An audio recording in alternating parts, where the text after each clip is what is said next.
Welcome back, everybody. So a shaky ceasefire now in place between the U.S. and Iran, with negotiations underway to hopefully bring a permanent end to the war. But the details of it all remain unclear as of this taping. So many Democratic members of Congress want to step in using the branch's war powers to end the conflict. Most Republicans not on board with that idea. To give us more insight into what's going on and to talk more about all things politics on Capitol Hill, Congressman Mike Lawler going on the record. Congressman Lawler, great to have you back on the show. Good to see you. Thanks for having me, Dan. And so let me begin with the war in Iran, right? It didn't end up happening, Congressman, but this was an interesting week. The president putting out that disturbing post on Tuesday saying an entire civilization will die, and it caused a lot of folks to be concerned. That very morning, you were on CNN. You were dismissing the post, saying that the president was talking about infrastructure. What did you make of the post overall, and just kind of the week that has been in terms of what's going on in Iran? Look, it's not language I would ever use or condone, and certainly not something any member of Congress would ever support, ending a civilization, quote unquote. But the full context of that statement and what the president said the day before in his press conference was specific to energy infrastructure and civilian infrastructure. Which certainly would cripple the Iranian regime and have severe economic consequences. And that's not something any of us want to do because of the impact it would have on the Iranian people. And the Iranian people, of course, we are not at war with. We want to free them from the oppression and tyranny that they've lived under the yoke of for 47 years.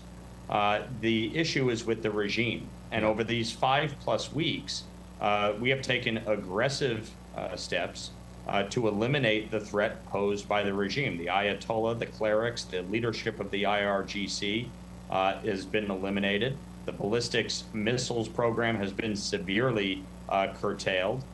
Their naval fleet has been nearly obliterated. So there has been a lot of progress made over these 5 weeks. And some of the remaining issues, of course, surround the enriched uranium that is buried underground, and obviously Iran's response to the conflict by shutting down the Strait of Hormuz, which was to be expected that they were going to lash out. And the question is how you end this in a negotiated settlement that reopens the strait and eliminates the enriched uranium. Yeah, let me talk about that, because the ceasefire agreement between the U.S. and Iran did have some surprising stipulations, right, including Iran being able to charge a toll for ships passing through the Strait of Hormuz. So it was free. So why do you think the president would agree to this, and do you support that move? Look, ultimately, you're trying to break a logjam here. I think the terms of the ceasefire, a longer-term ceasefire, obviously are being negotiated. The president wanted to get an immediate, reopening of the straits. I think you are dealing with a tyrannical regime and the remnants of that regime. And so they've never negotiated in good faith for 47 years. It's not something that I believe should be in effect long term.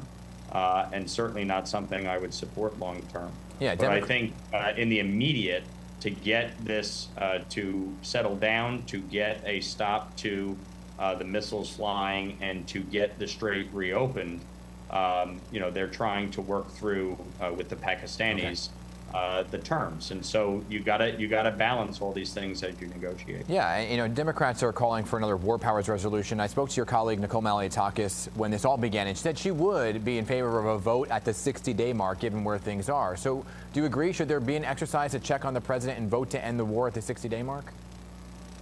Look, as I've said, Congress has already taken action by rejecting the initial war powers resolution that called for an immediate withdrawal. You're in the middle of negotiations, and I think, frankly, any war powers resolution actually undermines those negotiations. But it's about the check on the president.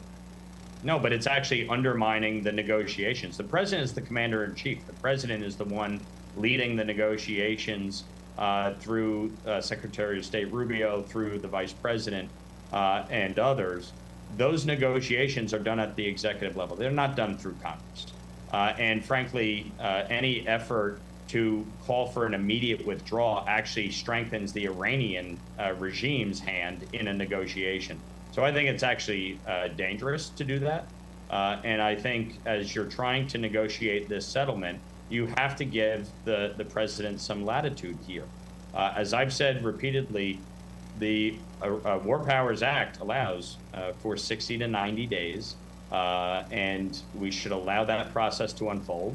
And if this conflict persists beyond that, then yes, Congress would need to take action to extend authorization for the president to continue. But in the interim, the president is well within his authority. He has conducted this lawfully.